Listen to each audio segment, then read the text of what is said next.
A Karen calls the cops on me at my grocery store job, claiming I'm threatening customers with a taser, but it's just a flashlight. Here's what happened. So, let me set the stage for y'all. I'm a 21-year-old black dude, working part-time at this grocery store near my crib. I ain't gonna lie, it's a pretty chill job, and I get to meet all sorts of people. But let me tell you, some of these folks ain't always the sharpest tools in the shed, nah mean? Anyways, it was a typical Friday night, and I was restocking shelves in the back corner of the store, where the lights were acting all janky. So, I pulled out my trusty flashlight to get a better look at what I was doing. Now, my flashlight is one of those heavy-duty joints, but it's still just a flashlight, right? That's when Karen entered the scene. She was a middle-aged white lady, rocking that classic, "Can I speak to your manager" haircut. She was pushing her cart down the aisle like she owned the place, when she suddenly caught a glimpse of me and my flashlight. Her eyes went wide, and she approached me all huffy-like. "Excuse me, young man," she spat. "Why do you have a taser? Are you planning on using it on someone?" I looked at her sideways, holding my flashlight like, this ain't a taser, ma'am, it's just a flashlight. See? I clicked it on and off, trying to show her it was harmless, but Karen wasn't having it. "Don't play games with me," she snapped. "I know a taser when I see one. I demand that you hand it over immediately, or I will call the police." Now, I ain't the type to lose my cool, but this lady was really pushing my buttons. I tried to stay calm though. "Ma'am, I promise you, it's just a flashlight. I need it to do my job since the lights ain't working in this corner." But nah, Karen wasn't about to let it go. She whipped out her phone and dialed 911 right in front of me. I could hear her telling the operator that there was a dangerous employee threatening people with a taser in the store. I knew I had to do something before the situation got even more out of hand. I quickly called my manager Jamal on the store intercom. "Jamal, could you please come to aisle 12? I've got a situation here." Jamal showed up in no time, and he was just as confused as I was. I explained the situation to him, and he tried to talk some sense into Karen. "Ma'am, I assure you, he's just using a flashlight to help him see better. It's not a taser." But Karen was stubborn. "I don't believe you. I'm not leaving until the police get here and handle this." So, we all just stood there waiting for the cops to show up. I gotta say, I was feeling all kinds of nervous, even though I ain't done nothing wrong. When the police finally arrived, 2 officers approached us, looking all serious. "What seems to be the problem here?" one of the officers asked, eyeing me and my flashlight. Karen piped up, pointing at me like I was public enemy number 1. "He's threatening people with a taser, and his manager won't do anything about it." The officer took a step closer, and I handed him my flashlight, trying to show him it was just a regular old flashlight. "Officer, I promise you, this is not a taser. I was just using it to see better while stocking the shelves." The officer examined the flashlight closely, clicking it on and off a few times. Then he handed it back to me and turned to Karen. "Ma'am, this is just a flashlight. There's no need for any further action." Karen's face went all red, like she couldn't believe what she was hearing. "But it looks like a taser," she insisted, as if that would somehow change the facts. The other officer chimed in, shaking his head. "Ma'am, it's just a heavy-duty flashlight. It's not a weapon. I think it's best if you continue your shopping and let this young man get back to work." I could see Karen struggling to find some way to keep arguing, but she eventually gave up with a huff. "Fine," she muttered, storming off to another aisle. The officers apologized to me and Jamal for the inconvenience, and we thanked them for sorting everything out. As they left, Jamal patted me on the back. "Good job staying cool, man. I know that wasn't easy." I just shrugged, trying to play it off like it was nothing. But deep down, I was just glad it was over. It's crazy how a simple flashlight could cause so much drama, you feel me? But hey, at least it makes for a good story, right? First of all, how in the world did Karen mistake a heavy-duty flashlight for a taser? I mean, come on! You even clicked it on and off to show her it was harmless, but nope, Karen's gonna Karen, am I right? And can we just take a moment to appreciate how you managed to stay calm throughout the whole situation? Major props to you, because I would have lost it. And then she had the audacity to call the police on you for doing your job? Absolutely wild. I'm just glad that the officers were able to recognize that it was just a flashlight and help defuse the situation. So, what do you guys think about this wild Karen encounter? Have you ever had someone mistake an everyday object for a weapon? Let me know in the comments below.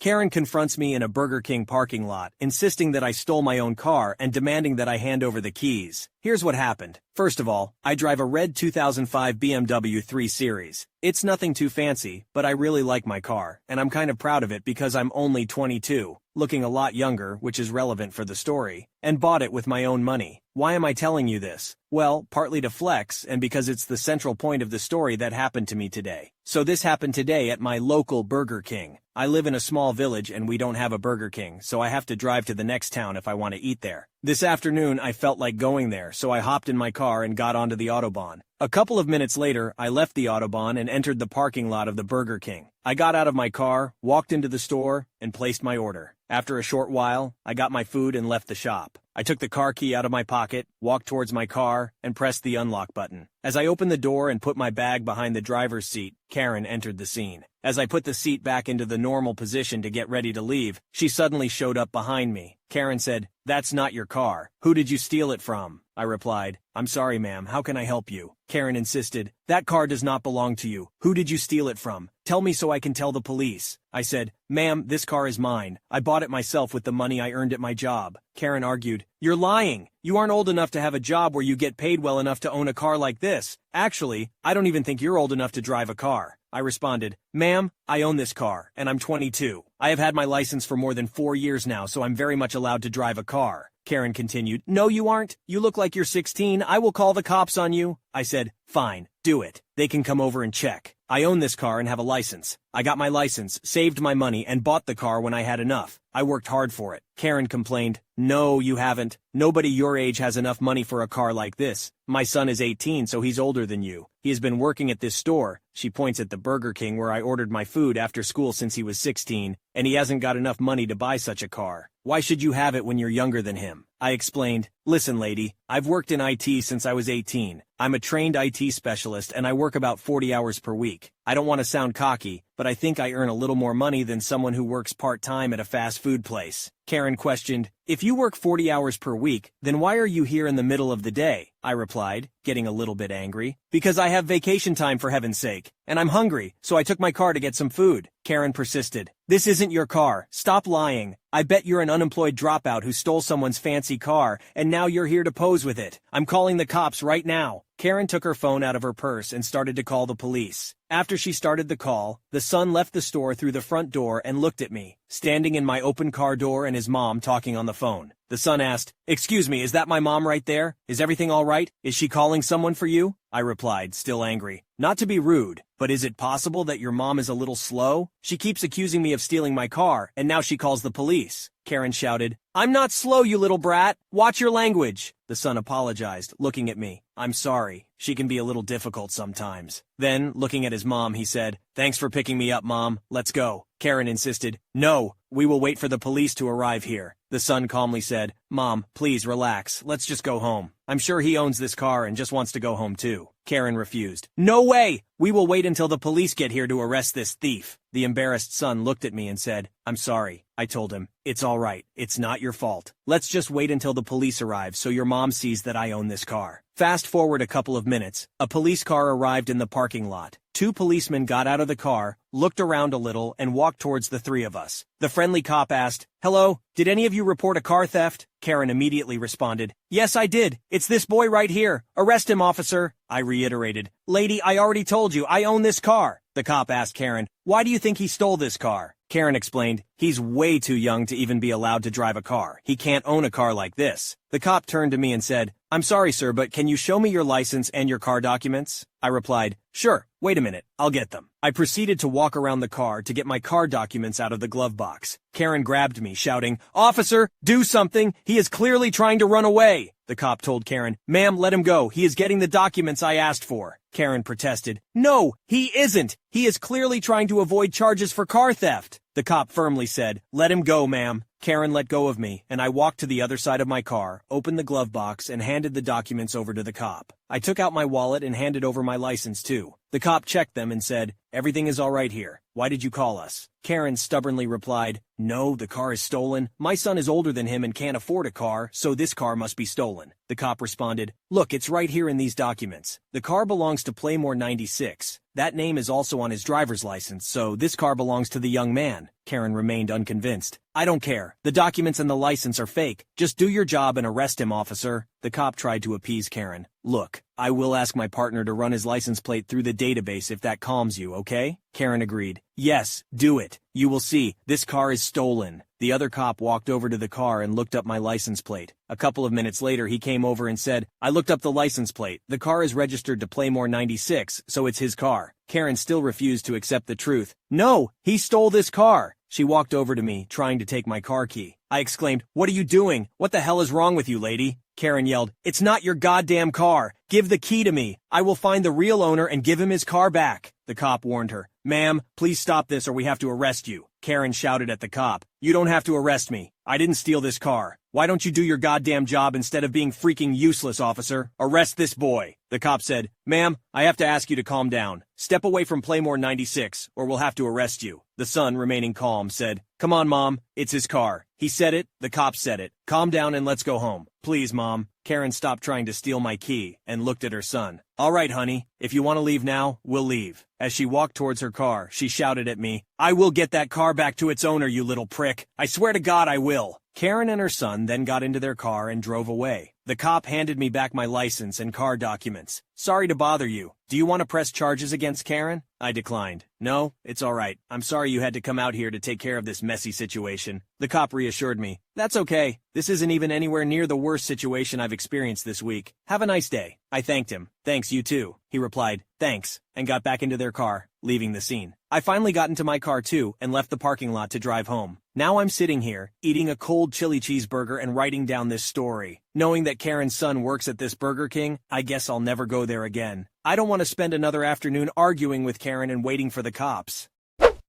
Oh my gosh, guys, can you believe the absolute craziness of this Karen? The way she just went full-on detective mode, accusing our dear OP of stealing his own car. I mean, come on. The level of entitlement is just off the charts. It's hilarious how she couldn't accept the fact that someone younger than her son could actually own a nice car. And even after OP explained how he worked hard and earned his money, she still insisted on calling the cops. You've got to give her credit for her determination though, am I right? But seriously, the moment when Karen tried to snatch the car key from OP, that just took it to a whole new level of absurdity. And can we take a moment to appreciate the patience of that poor son? He must have the patience of a saint to deal with her on a daily basis. Bless his heart.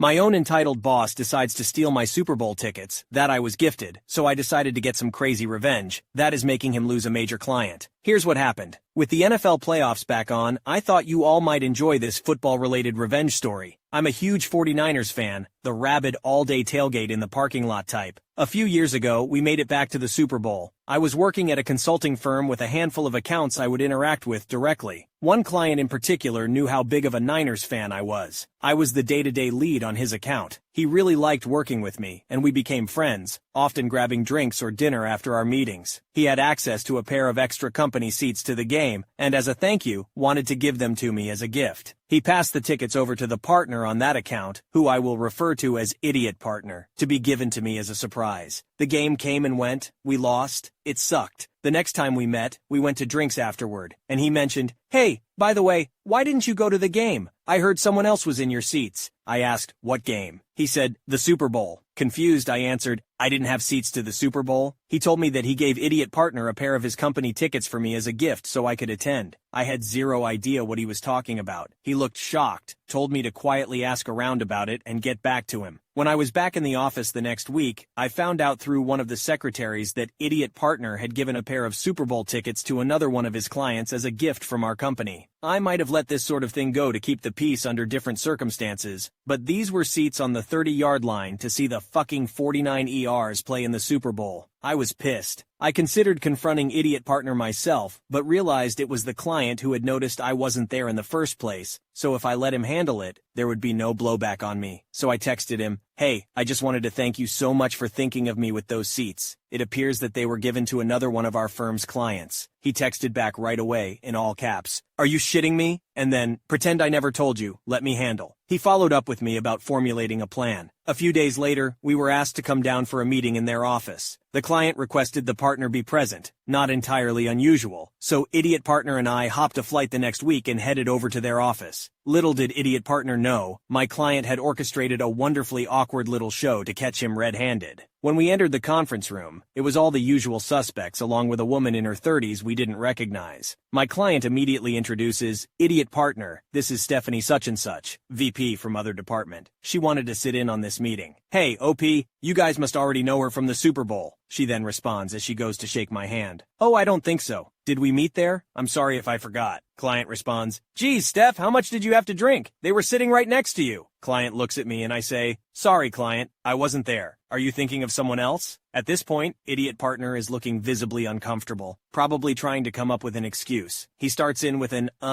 when Stephanie says over him, "No, so-and-so from other company were in the other seats. By the way, I was wondering why we gave company seats to those guys. Is there a project we're working with them on that I don't know about?" Obviously not. They were in completely different industries. It would be like Coca-Cola partnering with John Deere. Idiot partner lets out an again, and the client immediately speaks over him asking, "Idiot partner, I gave you those tickets for OP." At this point, idiot partner is turning bright red. He responds, well, he wasn't able to make it, so he must have given the seats away to someone else, and turns to me looking for me to cover for him. Client smirks at me. I respond, what are you talking about? Client, you gave me tickets to the Super Bowl? Client suddenly raises his voice. Idiot partner, those tickets were a personal thank you gift from me to OP.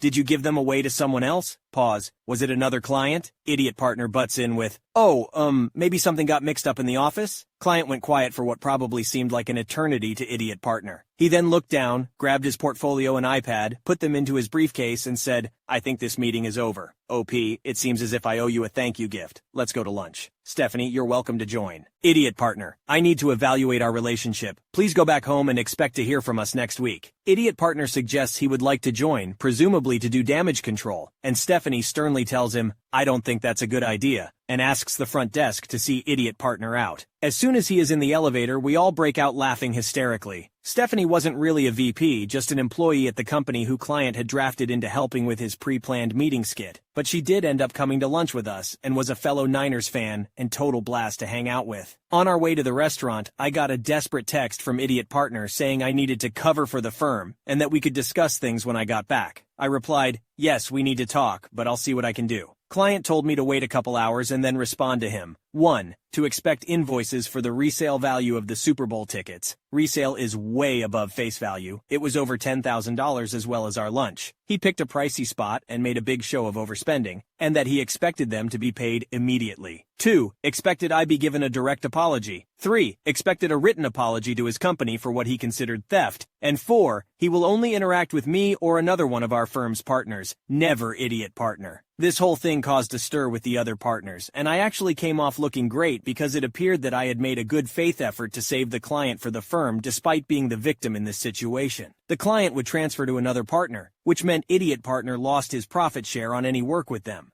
And the other partners in the firm made idiot partner pay the invoices back out of his salary. In retrospect, I really have no idea what the hell the guy was thinking. Did he seriously believe the client would just not notice me not thanking him for Super Bowl tickets? Anyway, the well was kind of poisoned for me there long term because idiot partner wasn't going anywhere. I left the firm a few months later for a much better position. Client ultimately terminated their relationship with that firm a year later. He actually now works with a good friend of mine at a competing firm. I'm still pissed I missed out on the Super Bowl even though we lost. Hoping we make it back this year so I can finally go to one in person. Go Niners! Oh my goodness, what a crazy story. This Karen, or rather, idiot partner, really thought he could get away with stealing OP's Super Bowl tickets. I mean, come on! It's not like you can just sneak into the stadium with fake tickets. The nerve of some people, honestly. But I have to say, the revenge OP got was pretty sweet. The client totally had idiot partner caught in the act and the look on his face must have been priceless. And then the icing on the cake, when the other partners made idiot partner pay back the invoices out of his own salary. Chef's kiss.